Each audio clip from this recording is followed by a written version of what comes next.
is closed southbound Pershing to the Stevenson with a spilled load. The Cook, there are closures. First Avenue south of 47th with a hazmat fire. Lakeshore Drive's really heavy this morning southbound Bryn Mawr to North Avenue. Northbound it's slow going from the Stevenson to Monroe. Hayden's 24 minutes, Lake Cook to the Junction. Kennedy, 50 minutes, O'Hare to downtown. Quicker than the Express. Eisenhower, 56 minutes, 390 to downtown. 41 from Manheim. Stevenson, an hour, 3:55 to the Drive. The ride from 95th to downtown is 36 minutes. Tollways are mostly routine right now with the delays. That's traffic. I'm Jim Talamonte on AM 560, The Answer. Chicago's Morning Answer continues next in our 1-hour heating and air conditioning weather center. Sunny and colder today, high 22. Bitter cold overnight, low of 13 with some negative wind chills in the area. 17 at O'Hare under sunny skies. Your next news update is at 9. And Chicago's Morning Answer with Dan and Amy continues next on AM 560, The Answer. Listen to AM 560, The Answer, online at 560theanswer.com, on the AM 560 mobile app, and your Alexa-powered smart speaker, on TuneIn, iHeart, and radio.com. Only the biggest stories, only the biggest guests, and only the biggest opinions. This is AM 560, The Answer. Good morning, Dan and Amy. And then they came for J.K. Rowling, and then they came for Stephen King, and then they came for all of the artists and educators and free thinkers, because that's what the woke walkers do. No one is immune, and they'll cannibalize their fellow travelers, their erstwhile fellow travelers like Rowling and Stephen King. Well, did you see what they did to Vince Vaughn? I mean, all he did, he was in a skybox with Melania and President Trump, and all he did was offer pleasantries, was literally sat next to them for about 30 seconds, Dan, shook their hand, nice to meet you, gets up and leaves, and now people are banning his He films. was dead to them long ago when he came out in support of individual gun rights. Stephen King, though, has been a loyalist until this transgression. What happened? On the occasion of the announcements of Oscar nominations. Of course, the problem, too white, too male. King responded on Twitter to those criticisms. As a writer, I'm allowed to nominate in just 3 categories: Best Picture, Best Adapted Screenplay, Best Original Screenplay. For me, the diversity issue as it applies to individual actors and directors anyway did not come up.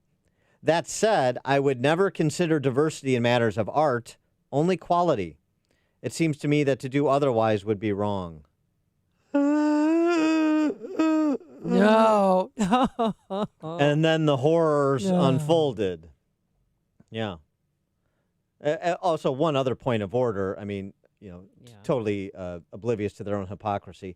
Hey, Steve, if only quality matters in art, why shouldn't you take the same approach with all other aspects of life in a free society? That quality is important, not non-behavioral characteristics like the worker or the artist or the teacher's race or religious affiliation or whatnot. But I digress. Stephen King, the latest to be under siege. For more on this topic, as well as the artists on the Hill conducting impeachment theater, we're pleased to be joined by Chadwick Moore, former editor at large, easy for me to say, of Out Magazine and The Advocate, contributor to Playboy, New York Post, columnist for Spectator USA. Chadwick, thanks for joining us. Thanks for having me. Good morning. Good morning. Chadwick Moore would certainly be on this list, too, of people who the woke walkers have come for. Your reaction to their latest target, Mr. King. Yeah, that's right. I was an early sacrifice of the Trump presidency before anyone was using the term canceled. I love your comment just now that why just art? What about perhaps more important aspects of civil society, as you've mentioned? Look, King has been one of the leaders of the Trump derangement movement, and he has been steadfast in his unbridled hatred of the president. And it just goes to show that you can spend years doing that and toting a line, but as soon as you say one thing that's a bit off script, then they will come for you. I understand he's since tried to backtrack, which is always just the saddest thing when you see them doing it. And same with J.K. Rowling, as you mentioned, she's also been really leading the charge of the Trump hatred. And question one thing about gender identity or what have you, and you're done. You're dead to them. Well, what kind of backlash did you have to face personally? Oh, well, for me, so this was right after the inauguration when I just sort of I wrote a piece in the New York Post and I just said very, very innocent and sort of said, I don't want anyone to think that I'm one of these women's marching deranged Trump people. I'm more politically conservative. I believe in free speech. I think the media is lying about a bunch of stuff, and I don't hate the president. And how dare, excuse me, sir, how dare you call that statement innocent? That is guilty. I was so guilty. naive at the time. And then you had to do the Walk of Atonement lest you be thrown into one of the gulags the Bernie Sanders campaign is constructing in Iowa. Right. Well, I refused to atone, and I was fired from my jobs and lost all my friends and all that stuff. But the gulag, the construction of the gulags in Iowa are underway, I understand, from those Project Veritas leaked videos, if your listeners have been following that. Yeah, but, you make it sound, you almost made it sound like that's a bad thing, and I don't think you've got the particulars there. As I understand it from the luminaries in Camp Sanders, there will be a living wage that is paid to the tenants of the gulags. So that's a good thing. Is something to consider. They're using the Soviet model, according to this Bernie campaign staffer, and they're actually not bad places. They just re-educate. And, the American prisons are apparently far worse than the Soviet gulags. I guess this guy's never read the Gulag Archipelago, or any piece of history really, but or maybe he has, and maybe that's the point. They kind of stopped, I think, after the Marx Engels reader. They said that's we got all we need.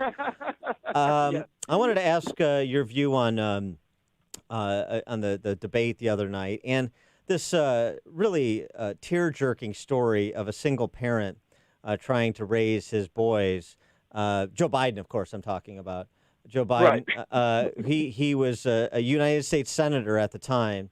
He hadn't been sworn in yet. He was making $42,000 a year, which, by the way, in the 17th century when he was sworn in, that was a lot of money. It was actually $250,000 a year adjusted for inflation, and he couldn't afford child care. So he knows what it's like for a father to hurt, Chadwick. He really does. And look at the love and the sacrifice that he eventually gave to his children. Of course, Hunter, who wouldn't get his child that cushy little gig on a Ukrainian gas company's board. The candidates like Joe really let us know how much they relate to the struggles of the working class, and how much they've been to it. They know it. They reminded us of this constantly when every time the questions were asked about the new USMCA trade deal, what would that do for blue-collar workers? Anytime they're asking about struggling families, they told us that it's all about climate change, and that's what we really need to be focusing on. When Mayor Pete was asked about farms and factories underwater in Iowa, he reminded us that there's going to be climate change legislation that will hopefully start to reverse whatever's happening in maybe about 300 or 400 years. Mayor Pete reminded us that he is, of course, from a Rust Belt state, a community that's been bombed out by NAFTA and free trade. And so he really, really understands these people, and he understands that they really need to be thinking about climate change. In addition to that, I think Joe Biden chimed in and said, hey, those farmers that are going to be displaced in the new economy, look, if they can run a combine, then they can learn how to code, just like the coal miners. Everybody's got to be a coder in the new economy. Exactly right. And Bernie reminded us that when his health care universal health care comes in, and this is in Des Moines, by the way, which is an insurance town, one of the three biggest insurance towns in the country. He reminded us that all those insurance insurance industry employees are going to be laid off. Yep. They're going to lose their jobs, but don't worry, they'll have 5 years on the dole to learn how to code. I mean, it's so ridiculous. So when you watch that debate, and try not to fall asleep as I did. No clear winner there, and I just think that they're handing the election over to President Trump. What do you think? Yeah, it's hard not to think that they aren't just handing it. Like, they're missing so much. It was so boring. I was falling asleep the first 4 minutes of it. They're talking about foreign policy. You can tell that none of them has any idea what they're talking about. And it is astounding that it's almost like they realize that it's a shoo-in for Trump, and each of the people on that stage is just sort of figuring out how to use this for their next career move, or perhaps for a 2024 run. what kind of lobbying gig can they get? How can they get their name out there more?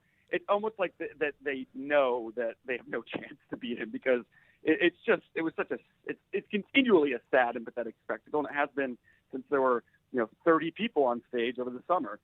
Have you ordered your knockoff commemorative impeachment pen from the DNC yet? No, I didn't know they were selling those. I need to, though, I think. I don't know either. I assume Tom Perez took the hint of this marketing opportunity that Pelosi presented yesterday with the pomp and circumstance surrounded by transmitting the articles of impeachment to the Senate. Does the Lev Parnas bombshell interview, as all interviews on MSNBC and CNN are bombshells, does that change at all your thinking about what Senate Republicans should do with respect to those articles of impeachment? No, I mean, at this point, that the impeachment is pomp and circumstance is also a good way to put it. It's just, it's almost like content. They have to give their hordes that they've been, leading down this road for years and sort of addicting them to outrage and convincing them with all this sort of nonsense and propaganda. Well, what other choice do they have but just to go through the motions of continuing this? It's almost like their throbbing panic of the early years of the presidency have now just sort of dissipated into a whimpering panic, and they, what else? Just have to go through with it. I really don't think that there's anyone who thinks that the president will be removed from office aside from the most fake news addicted left-wing voters out there who really have no other perspective of what's going on. Well, do you think any Republican senators, though, are going to defect? All they need is 4. The Democrats need 4 in order to call some witnesses. I would think that would be there might be, I don't think there'll be 4 who do it. And can you imagine the sort of career suicide that might be if they did? Right. I think even the Republican senators who might not like the president sort of understand that would be hanging themselves. And, Mitch McConnell's track record is that he does a pretty good job of keeping his caucus, or at least whatever percentage of his caucus he needs to keep in check. So one would have to bet on that. Mitch McConnell's pronouncements recently suggest that he's got some control over what's going to happen, and he's still sort of continuing to suggest that this is going to be a matter of days, maybe a week, but not a matter of months, this impeachment trial. Right. Yeah. I think Mitch McConnell, he does seem fairly confident that's going to be the case. Certainly, I'm sure the Democrats would love it for it to be months, but I don't think the Republicans and I don't think the American people have the patience for that. They've already lost interest in this. There's still something like 60% of independent voters are still saying that they're just not following it. They don't care. They don't believe it's legitimate. He is Chadwick Moore, former editor-at-large of Out Magazine and The Advocate, contributor to Playboy, New York Post, and columnist for Spectator USA. Chadwick, thanks for joining us. Appreciate it. Thanks. Always a pleasure. And he joined us on our turnkey.pro answer line. The more you listen, the more you'll know. This is Chicago's Morning Answer. Morning Answer on AM 560. The Answer. The Northwest Side GOP Club invites you to join a united and powerful voice and force for change in Chicago. Come meet and support 6 GOP candidates at the Northwest Side GOP Club's multi-candidate GOP fundraiser tonight, starting at 6 p.m. at Moretti's in Edison Park in Chicago. Tickets are $100 with an open bar, pizza, appetizers, and options to direct your donation to specific candidates or a general fund. Find out all the details and secure your tickets, nwsgop.com. That's nwsgop.com, and we'll see you tonight. When it's cold outside, you can dress for it. But when your furnace gives out, hey, a blanket fort can only do so much. So call